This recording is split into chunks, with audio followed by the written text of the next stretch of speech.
சரஸ்வதியே கந்தருக்கு முன் பிறந்த கணபதியே முன்னடவாய் நாவில் சரஸ்வதியே நான் முகனார் தேவியரே ஆரடி பிள்ளையாரே அரசடி பிள்ளையாரே சரிந்த வயிற்றோனே சான் முகனார் தேவியரே காராளங்கரை வடிப்பேன் காலம் தான் நோகாமல் பேராளங்கரை வடிப்பேன் விக்சினங்கள் வராமல் காலங்காவியத்தை கருதி கதை படிப்பேன் வேளாளர் காவியத்தை விரும்பி கதை படிப்பேன் முருகன் வள்ளி காவியத்தை முழுவதுமாய் கதை படித்து வள்ளியம்மன் காவியத்தை வரிசையாய் தானும் அங்கே வள்ளியம்மன் கதையை வையகத்துள் நாங்கள் பாடியாட வாழ்த்தி வழங்குவது என்ற சாசன கிழங்க கந்தசக்தி கலைக்குழுவின் 151வது நிகழ்ச்சியானது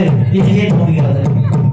நல்ல கணபதியை நான்காலமே தொழுதான் அல்லல் வினைகள் எல்லாம் அகலுமே சொல்லறியே தும்பிக்கையானை தொழுதான் வினைகள் தீரும் நம்பிக்கை கொண்டு நமக்கு ஒரு வரம் தருவாய் விநாயகனே. தோம் தாதோம் தையத்தோம் தை குருவே வணக்கம். செய்ய தன்னானே நானே